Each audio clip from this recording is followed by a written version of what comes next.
There are some early diabetes signs you should not ignore, and being in the know of these early diabetes symptoms can better position you to overcome complications should they come down the road, because there are about 29 million people who have diabetes, 86 million people who have prediabetes, and about 8 million people that have diabetes and don't even know it.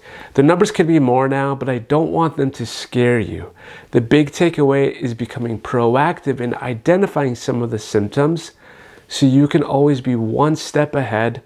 Let's get started. If you guys are new here, this channel is all about helping you make informed decisions as well as being in the know when it comes to your health and wellness. And I would love for you all to gently tap on that like button down below.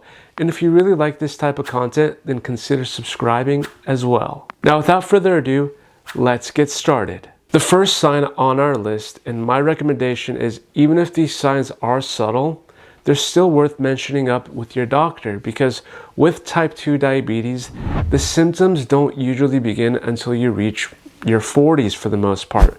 And they tend to come on gradually, but you can experience them early on too, which is why catching these subtle changes are so important. Starting with the first one, making more bathroom trips than normal, or polyuria. Now, most people just say that, but don't really explain what that is, which is what I hope this channel can provide, a deeper sense of understanding when it comes to all of this. You see, the reason why you may have the urge to pee more is that when there's too much sugar in your blood, which happens if you have diabetes, your kidneys have to work harder to get rid of all of that. This forces them to make more urine. It's the excess glucose that gets excreted into your urine, which also drags along fluids from your tissues, making you dehydrated, which brings us to the second sign, which is an increased thirst, or polydipsia. All that frequent urination, which you need to remove all of that extra sugar from the blood, can then result in the body losing the water you need to keep hydration balanced. This can then lead to dehydration and make a person feel more thirsty than usual. In a sense, your body is telling you to drink more fluids so we could flush out all of that sugar, and as a result, you end up having to go to the bathroom more. And keep in mind that an increased thirst in people with diabetes can sometimes be, but certainly not always, an indication of a higher than normal blood glucose level. A good way to gauge this, if you're having persistent and unexplained thirst, regardless of how much you drink, is about passing more than 3 or more liters of urine a day, especially if you're having to use the bathroom during every single commercial break. The third sign is having excessive hunger, or polyphagia, which is the third P. The first we had was polyuria, which is an increased need to use the bathroom, polydipsia, which is that increase in thirst, as well as dry mouth, and lastly polyphagia, which is an increase in hunger. Don't forget, it's normal to have an increase in appetite in certain settings, like after exercise or if we haven't eaten in a while. But as a sign of pre-diabetes, glucose can't enter the cells to be used for energy. This can be due either to low insulin levels or insulin resistance.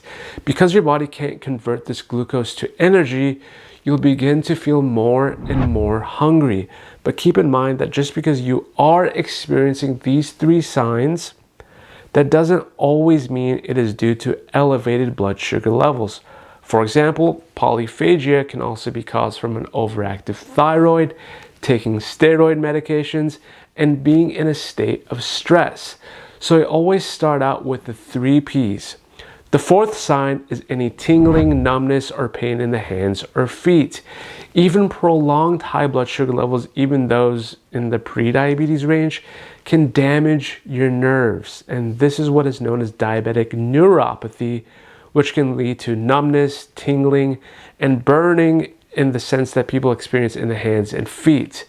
This also ties into how, when we have high sugar levels in the blood, damaging the body's nerves and blood vessels. And this happens because there is a cause of impairment in blood circulation, which explains why even small cuts and wounds may take weeks or months to heal.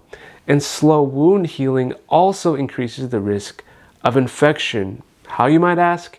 You see, when blood is thick with high blood sugar, it takes longer for white blood cells to get to the wound site and fight off infection, delaying the healing process. And the fifth sign is watching for those skin signs of insulin resistance that we mentioned here in this video that I encouraged you to watch after this one. A big one of those signs being skin discoloration of the knuckles and the neck folds, which is known as acanthosis nigricans.